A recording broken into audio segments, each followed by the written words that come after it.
You are about to learn the morning routine of ancient Tibetan monks and why it still works today. You'll discover 6 practices they follow before sunrise. Simple habits built around breathing, movement, awareness, and silence. And as you hear them, you may start wondering, how can a routine this quiet create so much mental clarity? Why do these habits improve focus and emotional balance without any modern methods? And why do our mornings feel rushed while theirs feel calm and controlled? You'll see what they do, why it matters, and how parts of this routine could help anyone start the day with more stability. But the practice that sets the tone for everything isn't the one most people expect.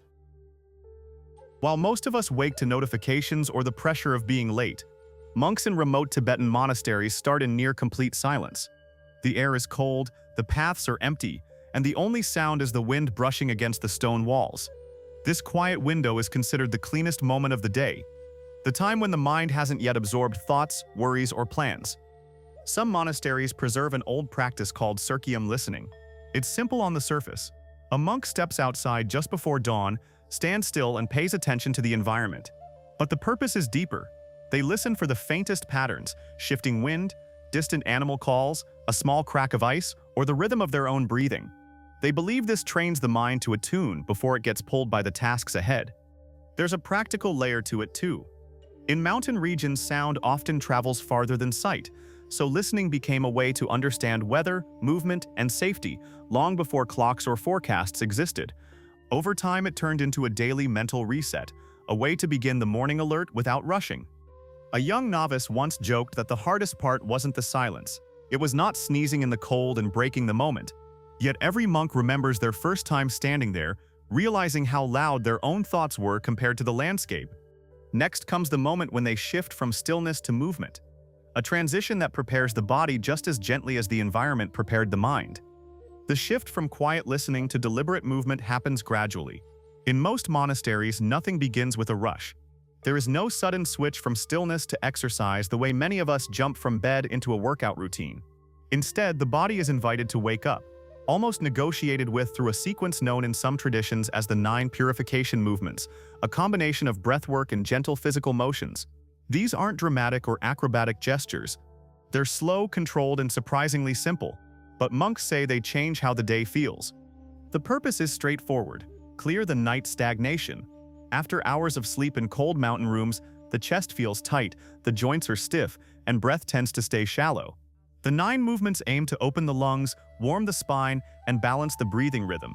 Think of it as a reset for your internal environment before you face the external one. It usually starts with a roll of the shoulders, synchronized with a long, slow exhale. Monks describe this as releasing leftover tension, the kind that builds from yesterday's tasks or the hard floor they slept on. Then comes a gentle twist of the torso, just enough to feel the muscles stretch along the ribs. Breathing remains the anchor. Every movement has a matching breath. Inhale while expanding, exhale while softening. These moves might look almost too simple from the outside, but simplicity doesn't mean superficial. One senior monk once explained it to visiting students by saying, "The complexity is inside, not outside. Your breath is doing the real work." There's also a rhythm to it. The breaths follow a cycle often taught to novices: 3 deep inhales through the nose, 3 slow exhales through the mouth, then a natural return to normal breathing. This pattern repeats throughout the sequence. The goal isn't to force anything but to gradually widen the space inside the chest. In a region where cold air dominates most of the year, creating warmth from within is more valuable than any quick stretch. For many novices, this is the first challenge of the morning. A young monk named Tenzin, known for his sleepy eyes and slow pace, once admitted that the first week felt like fighting my own ribs. He wasn't used to breathing so deeply, and the cold mornings didn't make it easier. His teacher simply told him, "Good, that means you need it." After a month, Tenzin noticed he could sit longer in meditation without discomfort, the quiet benefit of those early movements. The sequence also includes a subtle practice called lung shifting, where monks move their attention internally, imagining the breath flowing toward different parts of the torso. It may sound symbolic, but physiologically it encourages fuller diaphragm engagement. When the diaphragm moves, circulation improves, and the body becomes warmer. In high-altitude environments, that warmth is essential. Another part of the routine is the gentle tapping of the chest and upper back, done with fingertips or a loose fist. This stimulates circulation, wakes the respiratory muscles, and helps the body adjust more smoothly to the cold morning air.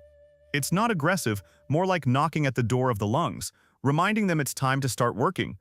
Visitors sometimes laugh the first time they try it, especially when monks begin tapping near the collarbone, making soft, hollow sounds. Monks laugh too. It's one of the few moments in the morning when humor fits naturally. One old monk teased a visitor by saying, "If it sounds like a drum, you're strong. If it sounds like a pot, you didn't breathe enough." No one knows whether he meant it, but it always breaks the ice. As the sequence progresses, movements become a little larger, slow arm circles, forward bends, and controlled squats. They're not athletic, they're calibrated for longevity. A monk once explained, "We don't train for strength, we train to last." Everything is designed to be repeatable every day, even into old age. What makes this routine feel uniquely monastic isn't the moves themselves, but the context. There's no music, no tracking device, no mirror. The only feedback comes from how smoothly the breath matches the movement. If a novice moves too quickly, he's told to slow down. If he tries to turn it into a workout, he's told he's missing the point. The purpose is to align the body with the mind, not to change the body's shape, but to change its readiness. By the end of the 9 purification movements, the monk's breathing has shifted. It becomes warmer, deeper, and more reliable. Their posture straightens without force. The stiffness from the cold begins to fade. If you watch closely, you'll notice a small moment at the end. Monks place their hands briefly on their abdomen, just below the navel, and take one soft breath. It's a gesture of grounding, a way to mark the end of the physical portion and the beginning of the mental work. Modern viewers might compare this routine to yoga, tai chi, or morning stretching. But monks don't frame it as exercise. For them, it's maintenance, the same way you'd maintain a tool you rely on every day. A dull tool doesn't work well.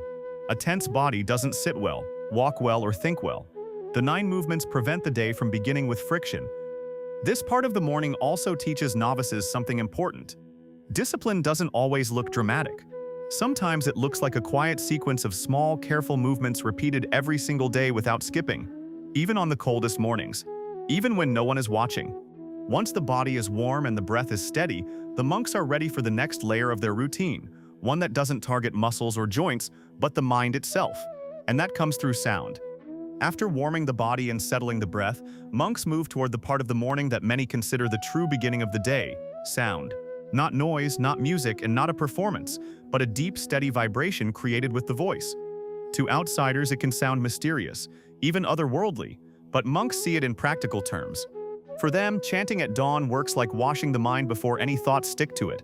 The practice is simple. A monk sits down, adjusts their posture, and begins vocalizing long, low-frequency syllables. These aren't random. They come from old liturgical traditions, but here they're used less as prayer and more as a tool for mental regulation. Many monasteries refer to this part of the morning as mind scrubbing, not because it clears the mind completely, no one can do that, but because it wipes away the mental fog left over from sleep. The room where chanting happens is usually dim, lit only by a small lamp or the first blue light coming through narrow windows. There's a calm anticipation, like everyone is tuning the same instrument. The voice is the instrument, and the breath is the power source behind it. Monks typically begin with a single syllable, stretched out for as long as the breath allows. Is the one most people know, but Tibetan monasteries use a variety of tones and syllables, each with a slightly different vibration. The important part isn't the meaning, it's the consistency. When the pitch stays steady, the breath is steady. When the breath is steady, the mind follows. One monk explained it simply to visiting students. The mind likes to wander unless you give it a job. The chant gives it a job. The effect is almost mechanical. Deep vibrations stimulate the chest cavity, encourage slower breathing, and help balance the nervous system. Modern science would describe this as activating the vagus nerve. Monks don't use that term, of course, but they understand the effect well. Chanting calms the heart, slows the mind's pace, and brings attention into the present moment. It's also physically harder than it looks. Novices often run out of breath too early or produce a shaky pitch. A senior monk once teased a new student by saying, "Your voice is like a goat on ice, very brave, not very stable." The novice laughed, then tried again, working on holding the tone 1 second longer each day. A typical morning chant has 2 parts. The first part is individual. Each monk finds their breath and warms their voice. The second part is collective, and this is where the sound becomes powerful. When dozens of voices merge into one continuous vibration, the room feels almost alive, the floorboards hum, the air thickens with resonance. Even the quietest monk contributes to a sound that's bigger than any single person. That collective vibration has a purpose beyond atmosphere. Monks say it equalizes the mind. When chanting with others, you can't rush ahead or fall behind. If your voice wavers, the group's tone carries you until you find your balance again. It's a practice of alignment, internally and with the community. Some monasteries chant for 15 minutes, others for nearly an hour. The length depends on tradition, schedule, and altitude. Breathing is harder higher up, so the sessions tend to be shorter.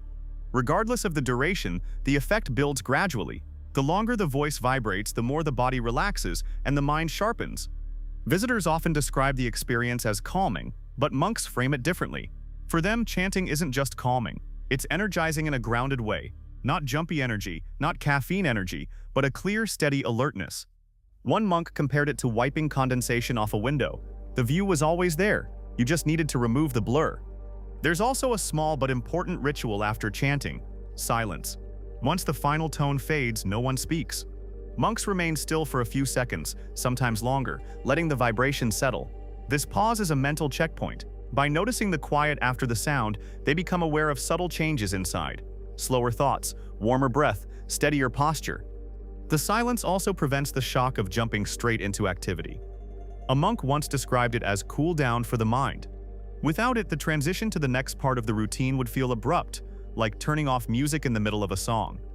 Not every monastery chants the same way. Some use simple tones, others use long melodic lines, and a few incorporate instruments like small cymbals or a short horn drum. But the principle stays the same across traditions. Use sound to stabilize attention before the day begins. The chanting ritual also serves as discipline training. A novice might feel sleepy, distracted, or eager for breakfast. But the routine demands consistency. They chant whether they feel like it or not. This teaches something essential about monastic life. Feelings are not the compass. Practice is. Over time, this attitude builds a kind of mental endurance that many visitors notice but can't quite explain. Sometimes there's humor too. In one monastery, a young monk became famous for accidentally chanting in a higher pitch than the rest, creating a strange echo that made everyone crack a smile. Instead of discouraging him, the elder monk simply said, "You brought variety to the mountains." The next day, he was back on pitch, mostly.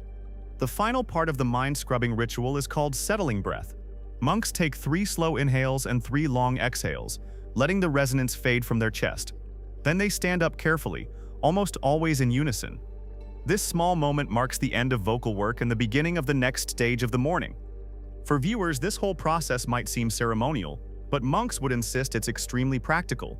Chanting helps them sustain long hours of study and meditation, especially in cold climates where breath control is essential. It prepares the mind the way the 9 purification movements prepare the body. And once the mind feels clear and grounded, monks turn to a practice that is as delicate as it is unusual, one that uses not sound but touch and precision. After the chanting fades and the room returns to silence, monks move into a practice that surprises many visitors. It's not meditation, it's not study, and it's definitely not breakfast. Instead, the next part of the morning involves sand. Not the grand ornate mandalas known around the world, but something much smaller and far more personal. Tiny sand patterns made quickly at dawn. This practice is rarely shown in public because it isn't meant to impress anyone. It's a training tool, a way for monks to sharpen attention and stabilize the hands after the long chanting session. While large mandalas require teams, planning, and days of work, these small morning patterns are created individually. Some are no bigger than a coin. The idea is simple.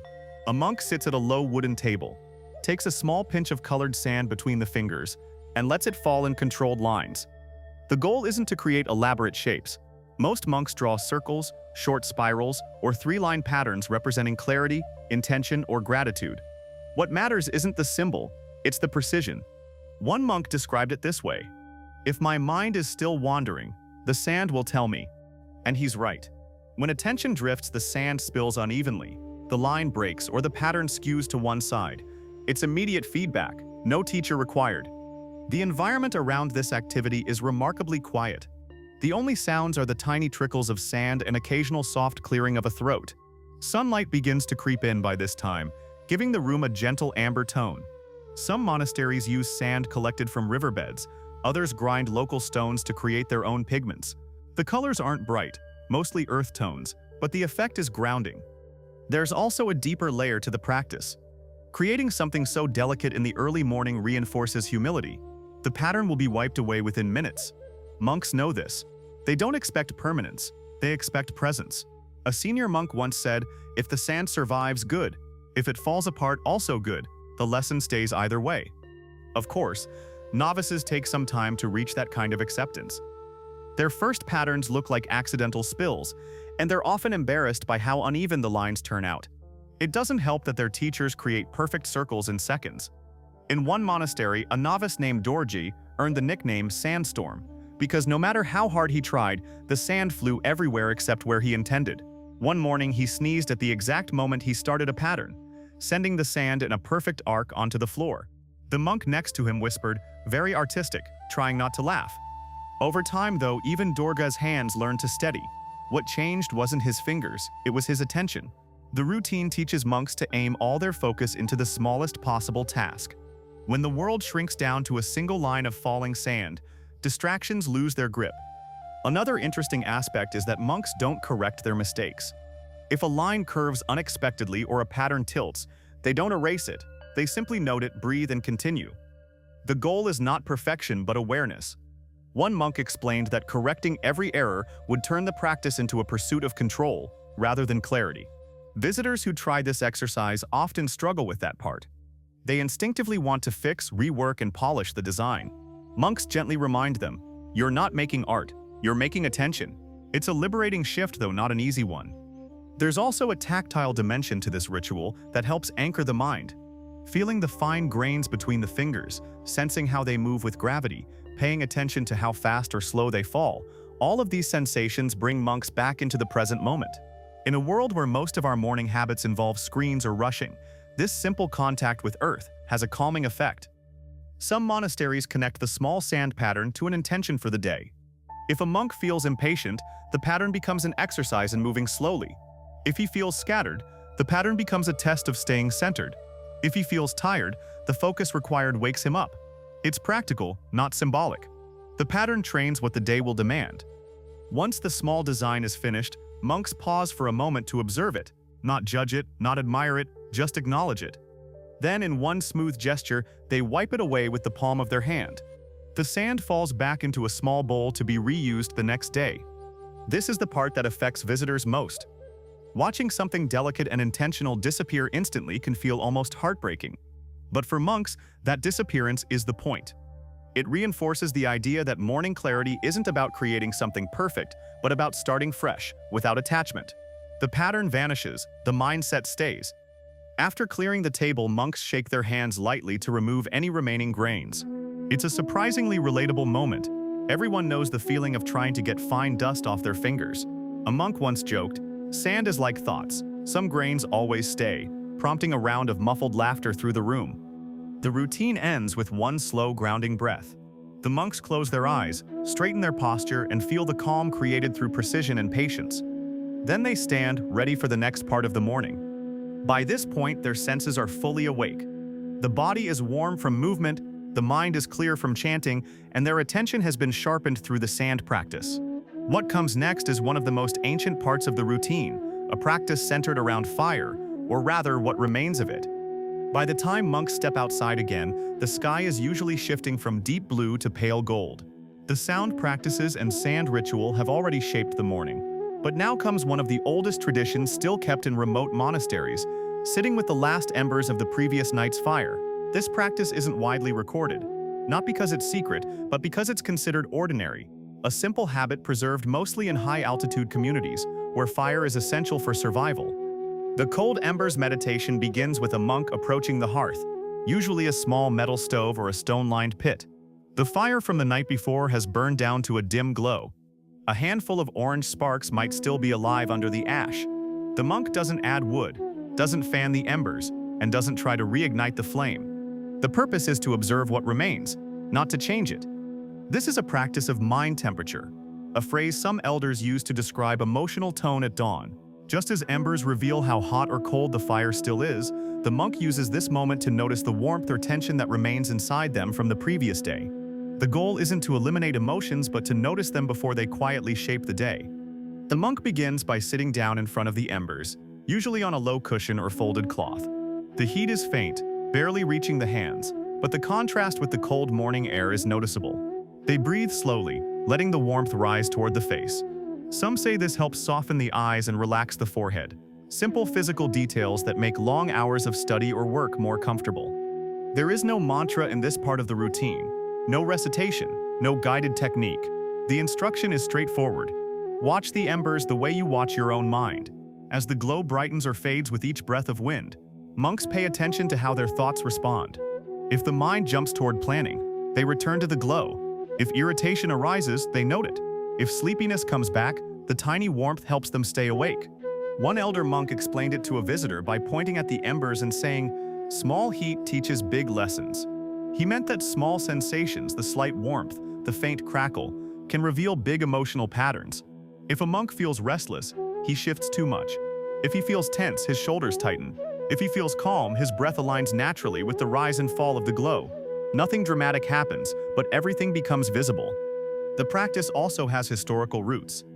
In older times, monasteries relied on the remains of the night fire to prepare tea or warm the room. Observing the embers became a practical necessity before it became a meditative habit. You had to understand fire to work with it, not rush it, not waste it, and not ignore it. Over generations, monks applied the same principles to the mind. There's also a quietly humorous side to the tradition. In one monastery, a young monk named Lobsang took the practice too literally. He stared at the embers so intensely that his teacher joked, "You're not supposed to make them relight with your mind." Another time, a novice got too close and smudged ash on his nose without noticing. The entire row of monks spent the meditation trying not to laugh. Afterward, the elder simply said, "You learned two things today, awareness and distance." But even these small accidents reveal an important element of the practice. It's a meditation that doesn't demand perfection. It demands presence. If the mind wanders, the embers don't judge. If the body shifts, the warmth stays the same. The fire is a neutral witness, steady, honest, and uncomplicated. After several minutes, monks shift their attention from the embers to their own breathing. They notice whether the breath feels warm or cold, long or short, smooth or uneven. This is the temperature check. Not temperature in the physical sense, but in the emotional sense. Are they calm, frustrated, anxious, energized? The goal isn't to fix anything, only to recognize it. Monks believe that unrecognized emotions tend to shape behavior more strongly than recognized ones. In psychological terms, this part of the routine builds meta-awareness, the ability to notice your inner state without being swept away by it. But monks don't use such terminology. They simply say, "Morning decides the day." The cold embers meditation is how they make sure that decision begins from clarity rather than habit. The final step of the practice is subtle. The monk leans forward and gently blows on the embers, not to restart the fire but to acknowledge the end of the session. The small puff of breath causes the ash to shift, revealing one last moment of orange glow before it fades again. This serves as a reminder. Everything tension, worries, energy rises and falls in its own rhythm. Some monasteries pair this moment with a brief intention. Not a wish, not a prayer, but a direction for the day. Something simple like, "Move steadily," or "Speak clearly," or "Keep warmth inside." These phrases aren't meant to inspire. They are meant to guide behavior in practical, everyday tasks. Then monks stand, dust off their robes and walk away from the hearth. They don't look back. The embers will be cleaned later, but for now the morning continues, warmed by a practice that's older than their monastery itself. The purpose of everything up to this point becomes clear. The senses awakened outside, the breath warmed through movement, the mind steadied through chanting, the attention sharpened through sand, and the emotions clarified with the embers.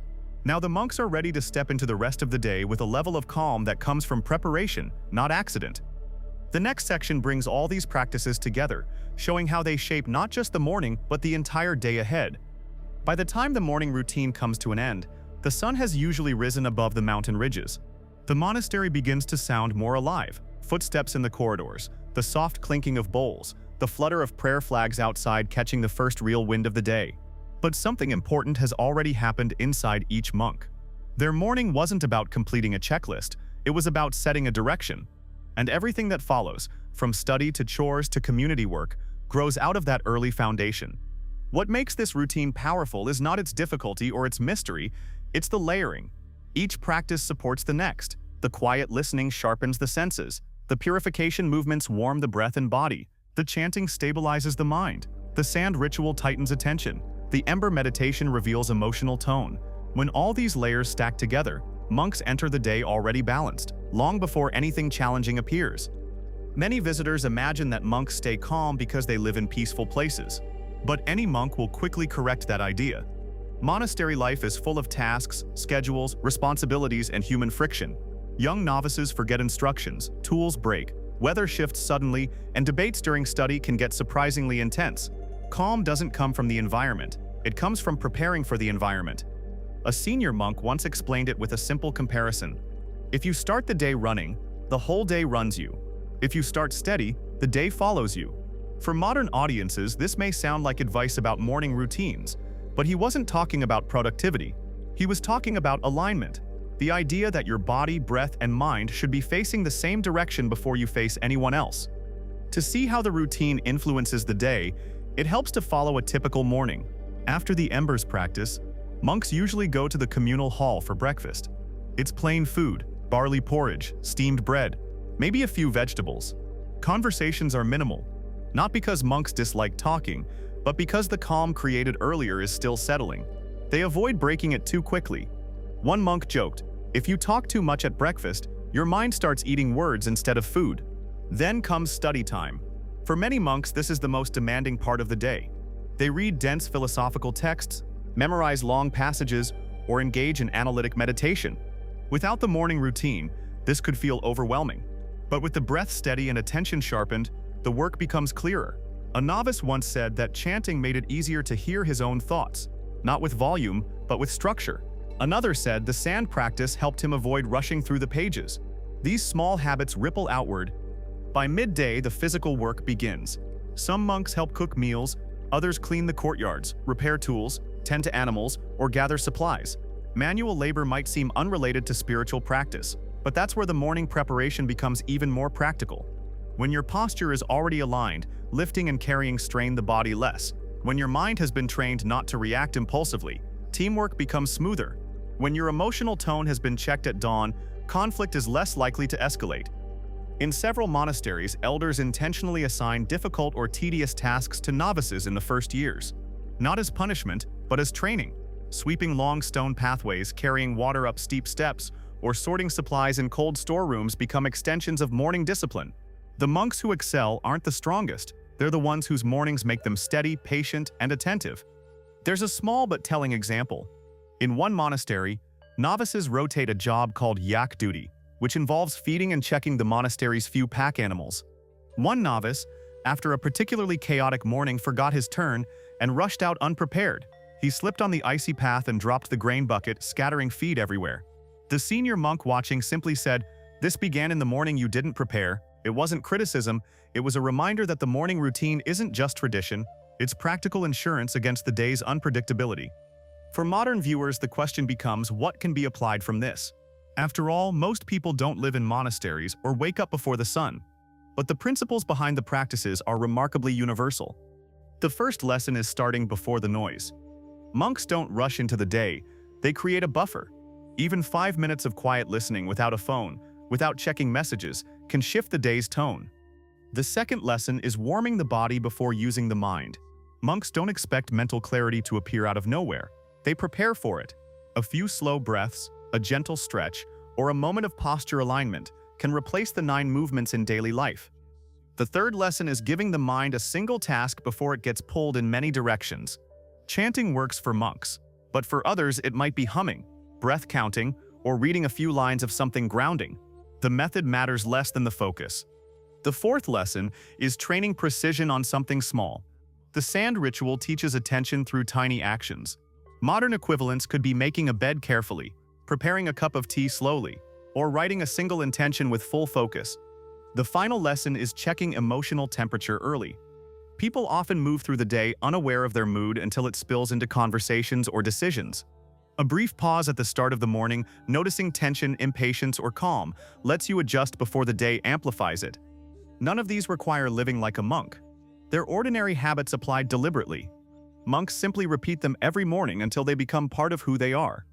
As the day progresses in the monastery, the morning routine remains like a quiet thread running through everything: study, work, meals, conversations. By evening, when monks return to chanting or meditation, the benefits of the morning preparation are still visible. Their attention holds longer, their posture remains steady, their interactions stay grounded. For monks, the purpose of the morning isn't to feel good. It's to build a mind that can handle whatever the day brings. And that's something anyone anywhere can take from this ancient routine.